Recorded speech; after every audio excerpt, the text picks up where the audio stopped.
మనమందరం కలలు కంటాం. ఆ కలలు కొందరివి నెరవేరుతాయి, కొందరివి నెరవేరవు. జీవితం అంటే కష్టాలు, సుఖాలు అన్నీ అనుభవిస్తాం మనం. మనం మాటలు పడతాము, చాలా బాధపడతాము. మనల్ని అందరూ అనేవాళ్ళేనా? మనకి టైం రాదా? అని మనం చాలా ఇదిగా ఆలోచించుకుంటూ ఉంటాం. ప్రతి ఒక్కరి జీవితంలో ఇది జరిగేదే. మీ జీవితాల్లో కూడా అంతేనా? కానీ మోసపోయామా? లేదంటే ఎవరినైనా మనం బాధ పెట్టామా? మనకెందుకు ఇలా జరుగుతుంది అనిపిస్తుంది. ఒక్కోసారి చిన్న చిన్న కలలు, ఆ కలలన్నీ నెరవేరితే బాగుండును అనిపిస్తుంది. ఏది నెరవేరదు. మనం రోడ్డు మీద వెళ్ళేటప్పుడు మనం బైక్ మీద వెళ్తే, అబ్బా కారులో వెళ్తే ఎంత బాగుండు, వాళ్ళు కారులో వెళ్తున్నారు కదా అని అనిపిస్తుంది. ఒక్కోసారి అనిపిస్తుంది వాళ్ళ కారులో వెళ్తే మనకేంటి, మన జీవితం ఇంతే కదా, మన లైఫ్ ఇలాగే ఉంటుంది, మనకిదే పెద్ద జీవితం అనుకోవాలి, బండిని చూసే కారు అనుకోవాలి అని కాసేపు అనిపిస్తుంది. ఎవరైనా ఇలా కలలు కంటూ ఉంటారు. కానీ మనము ఏదైనా సరే మాటలు పడడం ఎక్కువ అయిపోయింది. ఈ రోజుల్లో మంచితనానికి రోజులు లేవు. మా చెడుగా ఉండే వాళ్ళనే బాగా చూస్తున్నారు. మాటలతో మాయ చేసే వాళ్ళే మంచి వాళ్ళు అవుతారు. మాటలు చెప్పడం రాలేని వాళ్ళు చెడ్డవాళ్ళు అవుతారు. డబ్బులు అప్పులు తీసుకుంటారు. అప్పులు ఇప్పించినా అవి ఇవ్వరు. అదే డబ్బులు ఇచ్చిన దగ్గర అడిగితే మళ్ళీ తిరిగి ఇవ్వడం సరికాదు కదా, మళ్ళీ మనల్నే తిరిగి మాటలు అంటారు. వాళ్ళకి చేసిన సాయం గుర్తుండదు. మళ్ళీ ఏదైనా అంటే తిరిగి కేసులు పెడతారు. కష్టమని చేరదీసిన తోడబుట్టిన వాళ్ళని కూడా, తోడబుట్టిన వాడికి హెల్ప్ చేసిన ఆడి పెళ్ళం వచ్చి కేసులు పెడుతుంది. ఆడపడుచు డబ్బు తీసుకున్నది అప్పు మాత్రం తీర్పించదు.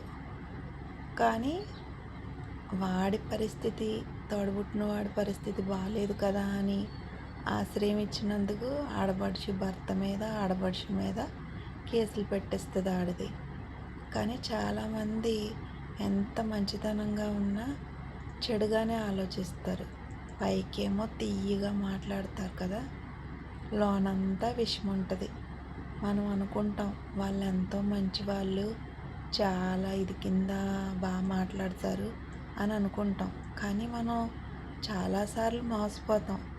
ఒక్కొక్కసారి నిజస్వరూపాలు తెలుస్తాయి. అలాంటి వాళ్ళని మనం గుమ్మం కూడా ఎక్కనివ్వం. ఎందుకు అంటే ఒకసారి 2 సార్లు మోసపోవచ్చు, కానీ 4, 5 సార్లు మోసపోలేం కదా. ప్రతి విషయంలో కూడా ఎవరైనా ఇలానే ఆలోచిస్తారు. ఆడపడుచు భర్త మీద, ఆడపడుచు మీద కేసులు పెట్టిన ఆడదాన్ని ఎస్ఐ అంటాడు ఏమని, నీ భర్త పరిస్థితి బాగాలేనప్పుడు వాళ్ళు ఏదో ఆశ్రయం ఇచ్చినందుకు వాళ్ళ మీద కేసు పెట్టడం ఏంటి? నీ భర్తని నువ్వు తీసుకొని ఇది అవ్వాలి, నువ్వు వేరే మీ వాళ్ళ ఇంటికి వస్తావు వెళ్తావు, అలాంటప్పుడు నీ భర్తనే తీసుకుని వెళ్ళొచ్చు కదా, మరి వాళ్ళ మీద ఎందుకు అని వాళ్ళు కూడా అంటారు, పోలీసు వాళ్ళు కూడా. కానీ మనుషులు ఎవరు లోకుగా ఉంటే వాళ్ళ మీదే పడిపోతారు. నోరు మెత్తగా ఉండకూడదు ఈ రోజుల్లో. నోరు వేసుకుని ఉన్న వాళ్ళదే రాజ్యం. అంటే నోరు వేసుకుని అంటే నటించే వాళ్ళదే రాజ్యం కదా, నటిస్తూనే ఉంటారు. ఇలా లైఫ్లో చాలామంది బాధలు పడే వాళ్ళు ఉంటారు. మనుషుల్ని దగ్గర చుట్టాలనే దూరం చేసేస్తారు, ఎక్కించేస్తారు. మనతో అందరూ బాగానే మాట్లాడుతున్నారు, మంచిగా ఉన్నారు అంటే వార్చరు. వాళ్ళని ఏదో రకంగా విడదీయాలనే చూస్తారు. అంటే వాళ్ళ దగ్గర నటిస్తారు. నటిస్తున్నట్టు వాళ్ళు అనుకోరు కదా, వెంటనే నమ్మేసి వీళ్ళే చెడ్డవాళ్ళు అన్నట్టు క్రియేట్ చేస్తారు. కొట్టకపోయినా సరే కొట్టారు అని అబద్ధాలు ఆడతారు, అల్లుతారు, ఇష్టం వచ్చినట్టు చేస్తారు. వాళ్ళన్నా చేసినా ఏది చేసినా దేవుడు అనేవాడు అక్కడ ఉంటాడు. ఆయన శివయ్య. శివయ్యని నమ్మిన వాడికి అస్సలు ఏది కూడా చెడు జరగదు, అంతా మంచి జరుగుతుంది. ఇలాంటి దుష్ట శక్తులు ఎన్నొచ్చినా శివయ్యే చూసుకుంటాడు. ఎప్పుడూ నేను శివయ్యనే నమ్ముతాను. మీరు కూడా శివయ్యని నమ్ముకోండి, శివయ్యని పూజించండి.